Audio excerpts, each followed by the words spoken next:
This video explores coverage-based prioritization.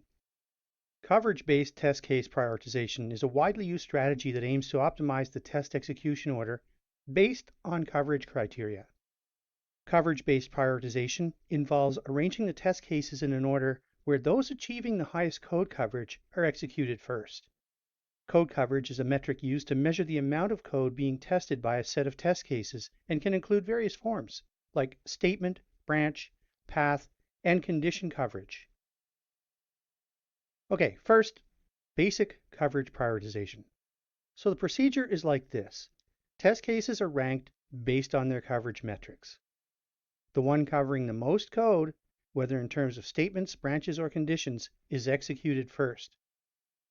The goal is to maximize early fault detection by covering as much code as possible early in the test execution phase. Now, with additional coverage prioritization, the procedure goes like this. Initially, the test case that covers the greatest amount of uncovered code is selected. For each subsequent selection, the test case that covers the highest amount of new or additional code not covered by previously executed test cases is chosen. The goal is to efficiently maximize code coverage with each successive test case, ensuring minimal overlap and redundancy in testing efforts.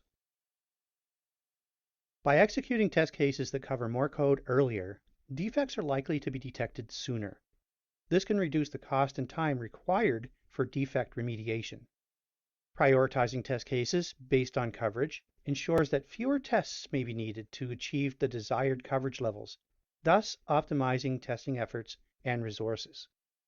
This strategy helps in systematically increasing the test coverage with each test case execution, potentially leading to higher software quality. Now, some practical considerations of coverage-based prioritization. Implementing coverage-based prioritization requires tools that can accurately measure code coverage and dynamically prioritize test cases. Integration with existing test management tools is also important.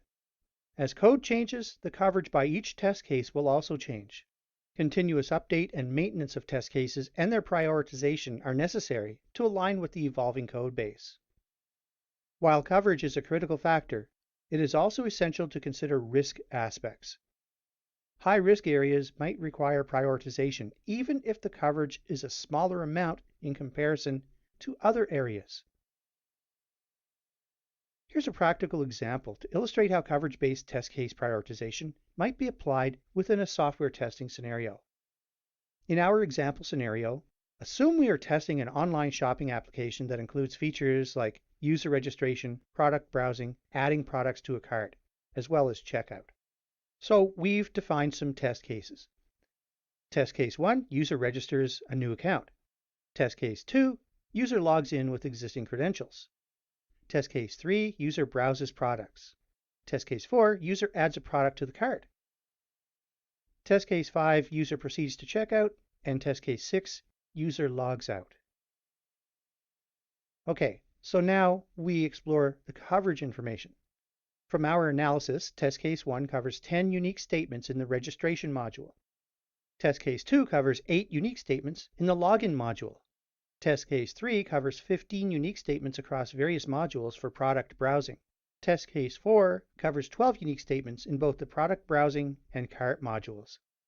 Test case 5 covers 20 unique statements across the cart and checkout modules, and test case 6 covers 5 unique statements in the logout module. Okay, so applying basic coverage prioritization, the order of execution based on initial coverage is like this. First would be test case 5 with 20 statements. Second would be test case 3 with 15 statements. Then test case 4 with 12, test case 1 with 10, test case 2 with 8, and test case 6 with 5 statements. So this order ensures that test cases covering more parts of the application are executed earlier, potentially identifying critical defects sooner. Now let's consider applying additional coverage prioritization.